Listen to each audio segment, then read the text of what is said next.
Shalom, saudara yang dikasihi Tuhan Yesus Kristus.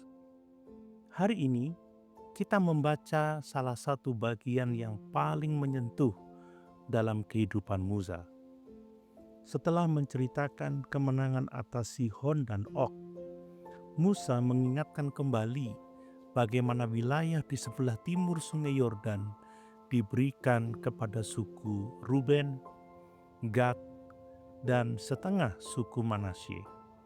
Namun mereka harus tetap ikut berperang sampai seluruh bangsa Israel menerima tanah pusakanya. Sekali lagi Tuhan menegaskan bahwa umatnya tidak boleh hidup hanya untuk kepentingan sendiri. Tetapi bagian yang paling mengharukan dimulai pada ayat 23. Musa berkata, "Pada waktu itu aku juga memohon kepada Tuhan." Untuk pertama kalinya dalam kitab Ulangan, kita mendengar isi doa pribadi Musa. Setelah puluhan tahun memimpin Israel, Musa hanya memiliki satu permohonan. "Izinkanlah kiranya aku menyeberang untuk melihat negeri yang baik itu."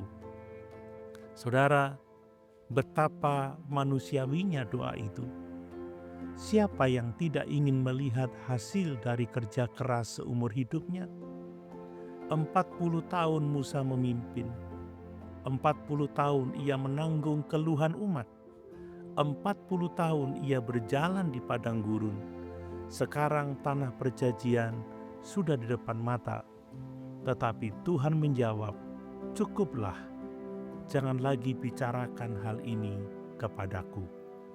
Jawaban itu terasa berat. Mengapa Tuhan tidak mengabulkan doa Musa? Karena Tuhan tetap konsisten dengan firman-Nya. Di Meriba, Musa telah gagal menghormati kekudusan Tuhan di hadapan umat, dan Tuhan tidak mengubah keputusannya. Namun saudara, perhatikan sesuatu yang luar biasa. Musa tidak menjadi pahit. Ia tidak berkata, "Kalau begitu aku tidak mau lagi memimpin."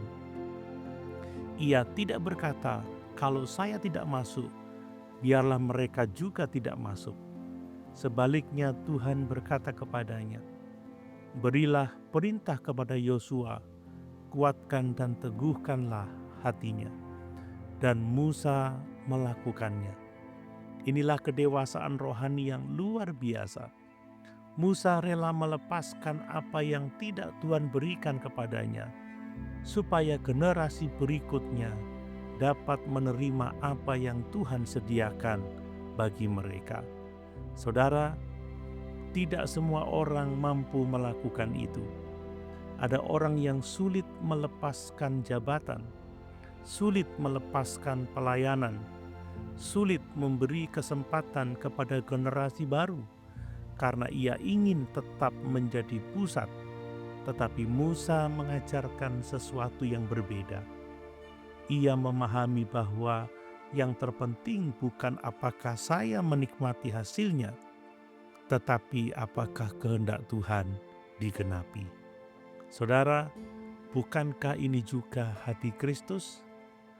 Tuhan Yesus datang bukan untuk membangun kerajaan bagi dirinya sendiri. Ia datang untuk melakukan kehendak Bapa. Ia rela menyerahkan dirinya di kayu salib, supaya banyak orang memperoleh hidup. Dan setelah kebangkitannya, ia mempercayakan pemberitaan Injil kepada para rasul. Ia membangun generasi penerus. Hari ini kita menikmati Injil karena ada orang-orang yang rela melepaskan diri mereka demi pekerjaan Tuhan. Renungan hari ini menegaskan, kedewasaan iman terlihat ketika kita lebih mencintai penggenapan rencana Tuhan daripada pencapaian pribadi kita. Orang yang dewasa secara rohani tidak hanya ingin dipakai Tuhan, tetapi juga bersuka cita melihat orang lain dipakai Tuhan. Pertanyaan refleksi bagi kita. Apakah kita mudah bersuka cita ketika Tuhan memakai orang lain, atau kita merasa tersaingi? Apakah kita sedang mempersiapkan orang lain untuk melanjutkan pekerjaan Tuhan setelah kita? Mari kita berdoa. Tuhan yang penuh hikmat, terima kasih untuk teladan Musa yang mengajarkan kami kerendahan hati dan penyerahan diri. Ampuni kami jika kami terlalu mengejar keberhasilan pribadi dan sulit melihat orang lain bertumbuh. Berikan kami hati yang rela melepaskan, hati yang mau membangun generasi berikutnya, dan hati yang lebih mengasihi kehendak-Mu daripada ambisi kami sendiri.